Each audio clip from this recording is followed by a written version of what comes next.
Jadi orang sukses itu kita harus kurangin teman, terutama teman-teman yang toksik, yang nikam dari belakang, yang suka bohong, ngutang nggak bayar, itu toksik tuh, buang.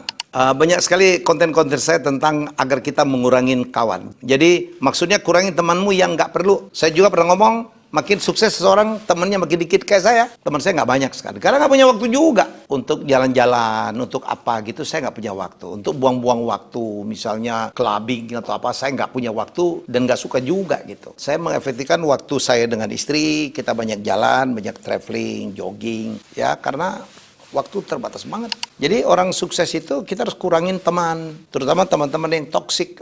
Istilah toksik, teman apa sih yang toksik? Golang ya, teman yang tidak ada manfaatnya untuk kita, untuk manfaatnya untuk kemajuan kita. Itu yang disebut dengan teman apa ya? Teman yang anfaedah, yang nikam dari belakang, yang suka bohong, yang suka menjatuhkan orang, yang suka mencuri effort orang, yang tidak disiplin, yang ngutang nggak bayar, itu toksik tuh. Ya, buang. Saya kemarin lucu juga, saya memposting satu pernyataan dari aktor yang saya sangat suka ya, Morgan Freeman, tahu ya? Dia bilang, jangan berteman dengan orang yang toksik, apapun alasannya. Walaupun kita kesepian, jangan berteman dengan orang yang toksik. Dia bilang, sama aja, waktu kita lagi haus, emang kita harus minum air laut apa? Ada nyerang gitu. Yang ngomong, toksik apa enggak gitu. Nyindir gua tuh, biasa tuh netizen ya. Saya bilang gini. Jadi, untuk mengukur kita toksik apa enggak, ada caranya. Jadi kalau teman kita satu-satu meninggalkan kita, teman kita berbisnis meninggalkan kita, teman kita menyingkirkan kita, teman kita enggak lagi butuh kita, teman kita enggak lagi merespon komunikasi kita, jangan-jangan itu tanda kalau kitanya toksik.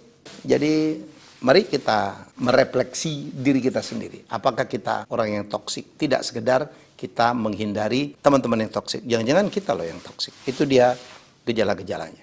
Wah, rame nih ya. Alhamdulillah ya. Jadi trip-trip China kemarin udah batch ke-6 sebenarnya. Dan makin heboh, peserta yang makin bagus. Konglomerat-konglomerat ada yang sampai triliunan omzetnya, very humble. Dan beberapa orang tua mengajak anaknya ya untuk belajar bisnis dari China. Kemarin kita ke Huawei, ke ByteDance, kemudian BYD, dan juga ke Bosum sebagai sebuah perusahaan training consulting yang sangat besar di China. Dan Juni, 30 Juni sampai tanggal 4 Juli, kita akan membuat batch ke-7 ya secara reguler. Kita akan ke Beijing. Dan ini silakan ya bapak-bapak yang ingin belajar, termasuk juga mengajak anaknya. Anaknya liburan tuh, terutama nih kalau anaknya menjadi generasi kedua, generasi ketiga perusahaan, kita belajar. Kita akan masuk ke dalam satu perguruan tinggi terbaik di China yang sedang kita arrange, dan kita mungkin juga akan ke Alibaba dan ke ada satu perusahaan lagi. Siapkan, prepare, ayo ikutin saya.